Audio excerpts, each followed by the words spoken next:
Hello बच्चों, short hand की online की कक्षाओं में आपका स्वागत है। देखिए, इसमें आज हम बता रहे हैं आपको प्रत्यय। प्रत्यय क्या होते हैं। प्रत्यय आपने हिंदी में पढ़ा होगा। प्रत्यय वे शब्द हैं जो शब्दों के अंत में जुड़कर उनके अर्थ में विशेषता पैदा करते हैं अथवा भाव बदल देते हैं। ये प्रत्यय संकेत शब्द के अंत में लिखे और पढ़े जाते हैं। यदि मिलाने में असुविधा हो तो शब्दों के पास ही लिख देना चाहिए। आया समझ में कि प्रत्यय क्या होते हैं। आपने हिंदी में तो पढ़ा होगा कि प्रत्यय शब्द के अंत में लगता है। अब देखिए कि शॉर्ट हैंड में किस तरह से प्रत्यय को लिखा जाता है। देखिए, अब ये तुम्हारा आगार प्रत्यय है। आगार प्रत्यय है। आगार में देखिए आ मात्रा है और गार लिखा है ना। इसके लिए आ को हम कुछ भी नहीं करेंगे। गार को गा में रा का आंकड़ा लगा, गा में रा का आंकड़ा लगाया, हो गया आगार। आगार गार हो गया कि नहीं। आ तो मात्रा है तो गा में रा का आंकड़ा लगाया, हो गया आगार प्रत्यय। अब शब्दों में ये प्रत्यय जोड़ दिए जाएंगे। प्रत्यय हमेशा शब्द के अंत में जुड़ते हैं। जब संकेत लिपि में प्रत्यय को लिखते हैं तो इसमें मात्रा नहीं लगाई जाती। अब देखिए, इसी आगार प्रत्यय से हमने लिखा है धनागार। धनागार, देखो धनागार, ये धन लिखा है, उसके बाद देखो आगार लिखा है कि नहीं लिखा है। आ की मात्रा और गार, तो ये आगार हो गया। और पहले लिखा है धन, धनागार। तो अब देखिए, हमने धा बनाया और ना बनाया। ये देखो धा बनाया और ना बनाया। जो आप बीच में धा को काटते हैं ना, बीच में ना काट के शुरू में हमने डैश लगा दिया, हो गया धा। धा और ना और आगार प्रत्यय को जोड़ दिया।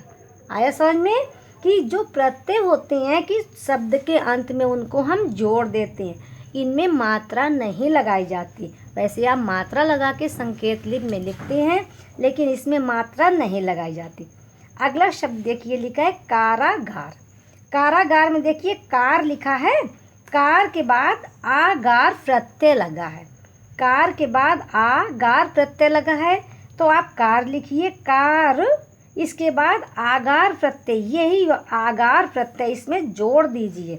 गा में रा का, गा और रा है ना, गा और रा, तो गा में रा का आंकड़ा लगा के हो गया आगार। कारागार, मात्रा को हम नहीं लगाएंगे। इसके बाद देखिए लिखा है शयनागार। शय ना और उसके बाद आगार लिखा है। आपने देखो शा बनाया, शा ये ना और आगार प्रत्यय जोड़ दिया, तो हो गया शयनागार। आगार प्रत्यय कोई अलग से नहीं है, वही गार, गा में रा का आंकड़ा लगा हुआ आपका शब्द है। अगला देखिए लिखा है इस ना ना गार। अब देखिए, पहले शा का व्रत है, फिर ना, उसके बाद आगार। हमने लिखा इस, सा का व्रत, इश, ना और आगार प्रत्यय जोड़ा, गार, हो गया इश ना गार, हो गया। अब देखिए दूसरा आपका प्रत्यय कौन सा है। अब आपका है कर प्रत्यय। कर, कर का में क्या क्या, इसमें का और रा है। जैसे इसमें गा और रा था, वैसे इसमें का और रा है। गा गाढ़ा बनता है और का आपका लाइट बनता है, तो सेम शब्द बनेगा कि नहीं बनेगा। बस इसको हल्का बनाना है और इसको गाढ़ा बनाना है। ये हो गया कर प्रत्यय। का में रा का आंकड़ा, कर प्रत्यय हो गया। अब शब्दों में देखिए कैसे जोड़ा जाएगा। लिखा हित कर। अब इसमें देखो हित कर में कर प्रत्यय जुड़ा है। हमने क्या लिखा, हा और ता हित हो गया और उसमें कर प्रत्यय जोड़ दिया। इसके बाद देखिए लिखा है सुख कर। सुख के बाद कर प्रत्यय लगा है। हिंदी में तो आप पढ़ते हैं ना, बाद में आपका प्रत्यय लगता है। उसी तरह देखिए शा का व्रत, सुख कर लिखा है ना पूरा, सुख कर। मात्रा को हम नहीं लगाएंगे, प्रत्यय में मात्रा नहीं लगाई जाती। इसके बाद लिखा है रुचि कर। रुचि लिखा है, फिर कर प्रत्यय लगा है अंत में। हमने देखो रा बनाया और चा बनाया, हो गया रुचि। मात्रा को नहीं लगाएंगे और इसके बाद कर प्रत्यय जोड़ दिया। इसको थोड़ा ऊपर ले जाएंगे, का बना देंगे, तो नीचे रा का आंकड़ा लग गया, कर प्रत्यय जुड़ गया। अगला लिखा है शांति कर। देखो लिखा है शांति, बाद में कर प्रत्यय जुड़ा है, तो पूरा पूरा बनाइए, शा का व्रत ना और ता, शा का व्रत शांति और ये कर प्रत्यय जुड़ गया, शांति कर। अब देखिए अगला आपका कौन सा प्रत्यय है, कारक। कारक, देखो कार, ये कर और ये कार एक ही शब्द है ना, मात्रा को न देखिए, कर और ये कर एक ही शब्द है ना, लेकिन अंत में का लगा है। हमने आपको शब्दों को आधा करने का नियम आपको पढ़ाया था कि किसी भी शब्द को उसकी लंबाई का अगर हम आधा कर देंगे तो उसमें टा, ता और का लग जाता है। कोई भी शब्द आपका लग जाएगा टा, ता और का आधा करने पे। तो वही देखो ये कर प्रत्यय है, हमने इसको आधा कर दिया, आधा किया है ना, ये देखो बड़ा बना है, ये छोटा बना है। हमने का में रा का आंकड़ा लगा के आधा किया, इसका मतलब इसके साथ का जुड़ गया, कारक हो गया। समझ गए। अब देखिए कारक प्रत्यय कैसे शब्दों में जुड़ेगा। कारक, का में रा का आंकड़ा और आधा लिखा है, हानिकारक। आपको हानि लिखना है और कारक का प्रत्यय जोड़ देना है। हा नी और कारक का प्रत्यय हमने जोड़ दिया। फिर लिखा है गुण कारक। आपको गुण लिखिए, गुण, गुण को ये ड़ा को ना बनाया जाता है ना, गुण और कारक प्रत्यय जोड़ दिया। इसके बाद देखिए लिखा है फल कारक। फल आपको लिखना है और कारक प्रत्यय जोड़ देना है। फा बनाया और ला बनाया, फल और कारक प्रत्यय जोड़ दिया। हित कारक, हित लिखोगे उसके बाद कारक प्रत्यय जोड़ दोगे, कारक में का और रा आधा बनाएंगे, हित और कारक प्रत्यय जोड़ा तो हित कारक हो गया। अब अगला शब्द देखिए, अगला शब्द आप देखिए कौन सा है, प्रत्यय है कारी। कारी प्रत्यय आपका है। अब अभी आपने कार प्रत्यय कर लिखा है ना, कर प्रत्यय जो आपने किया वही कारी प्रत्यय, क्योंकि का और रा दोनों शब्द है ना, कर में भी तुम्हारा का और रा है, कारी में भी का और रा, लेकिन अंत में आपकी मात्रा आ रही है। मात्रा जब भी अंत में ई की आएगी तो द्विध्वनिक मात्रा उसमें अंत में लग जाएगी। देखो जैसे कर हमने लिखा था, कर देखिए का में रा का आंकड़ा लगाया तो कर हो गया, और ई की मात्रा के लिए ये द्विध्वनिक अंत में लग जाएगी। अब किसी भी प्रत्यय में अंत में अगर ई की मात्रा होगी तो ये द्विध्वनिक लग जाएगी। ये देखो कर लिखा है का में रा का आंकड़ा, तो वही कारी में भी का में रा का आंकड़ा कर हो गया और ई के लिए द्विध्वनिक मात्रा लग गई, कारी प्रत्यय हो गया। अब शब्दों में इसी को जोड़ देना है। अब लिखा है हानिकारी, लिखा है हानि में हा और ना बनाइए और कारी जोड़ दीजिए, हा नी और का में रा का आंकड़ा और आई की मात्रा कारी आपका जुड़ गया, हो गया हानिकारी। फिर लिखा है गुणकारी। गुण आप लिखिए गुण, कारी वही जोड़ दीजिए, का में रा का आंकड़ा लगाया कर हुआ और आई की मात्रा द्विध्वनिक मात्रा कारी, कारी हो गया गुणकारी। इसके बाद लिखा है फलकारी। वही आप लिखेंगे फा और ला, फल हो गया, कारी के लिए कारी प्रत्यय जोड़िए, का में रा का आंकड़ा कर हुआ और आई की मात्रा कारी, हो गया फलकारी। इसके बाद लिखा है हितकारी। हित आप लिखिए हा और ता बनाइए और कारी प्रत्यय आप यही जोड़ दीजिए, हित और कारी प्रत्यय जोड़ दीजिए, बाद में मात्रा लगाइए। कर और कारी का प्रत्यय एक ही होता है, क्योंकि कर में भी का में रा का आंकड़ा और कारी में भी का में रा का आंकड़ा, लेकिन कारी में ई की मात्रा आती है तो द्विध्वनिक मात्रा लास्ट में लग जाती है। अगला क्या है आपका अर्थी। अर्थी प्रत्यय आपका है, आ तो मात्रा है, ये थी, समझ गए। तो थी में देखो ई की मात्रा आ रही है अंत में, तो आप था बनाएंगे और वही द्विध्वनिक मात्रा देखो हमने लगा दी। आ तो कुछ भी नहीं करना है क्योंकि मात्रा शुरू में है, और थी है तो हमने देखो था बनाया और वही बाद में ई की मात्रा के लिए द्विध्वनिक मात्रा लगा दी, हो गई अर्थी। अब देखो शब्दों में कैसे अर्थी जुड़ेगा।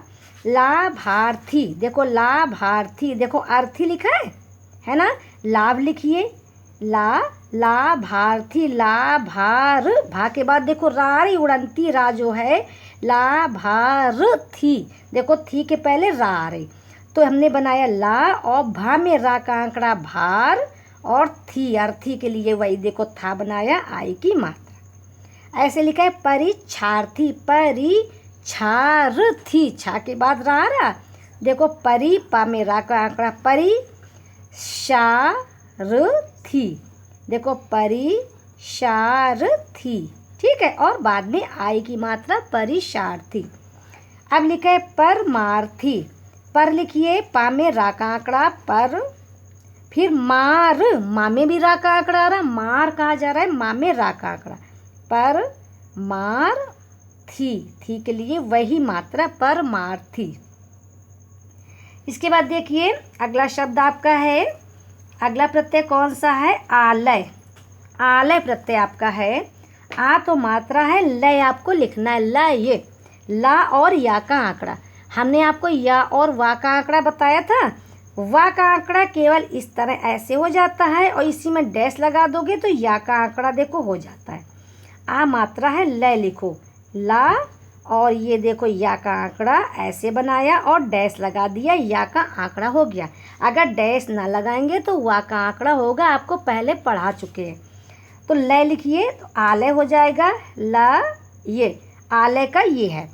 आप शब्दों में देखिए कैसे आप करेंगे, शिवालय।